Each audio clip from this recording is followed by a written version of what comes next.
I've sat at enough tables and walked through enough graveyards of broken homes to tell you one thing for certain. Why do you think the Bible says when you get married, your body no longer belongs to you? Why would it say that? But see, people don't serve each other today. They use each other today. My goodness. A lot of people get married because they're using the individual because they're lonely. They're using the individual because they can't pay their bills by themselves. They're using the individual for who knows a host of many different reasons, but nobody is serving one another. The marriages that make it other ones, skip the sinners. They're supposed to be stupid. Christians are the ones. Why are you talking about love, love, love, love, Yes. love, love? You actually read the definition of love. Why are you not doing that for the one you said you love?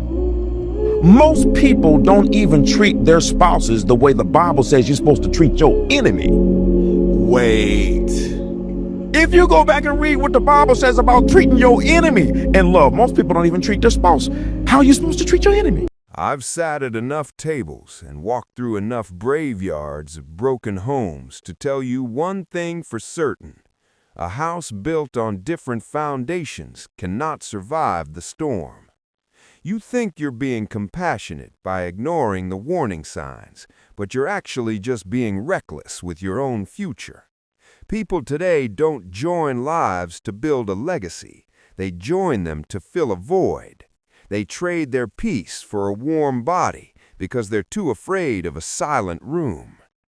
We live in an age where people don't serve each other. They use each other. They use a partner to pay the rent, to mask their loneliness, or to check a box that society says they should have checked by 30. That isn't a union, it's a transaction.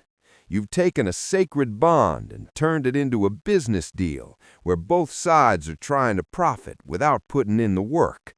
If you marry someone who doesn't respect the same laws of life that you do, you aren't a partner. You're a hostage to their worldview. Here is a bitter pill to swallow.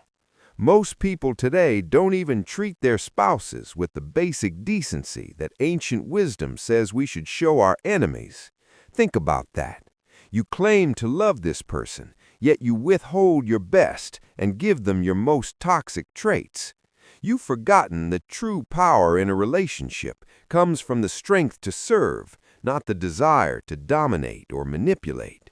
When you marry an unbeliever, someone who doesn't believe in the same principles of sacrifice, you're essentially trying to fly a plane with someone who doesn't believe in gravity. If you find yourself in a house that's shaking, it's time to stop blaming the wind and start looking at the foundation.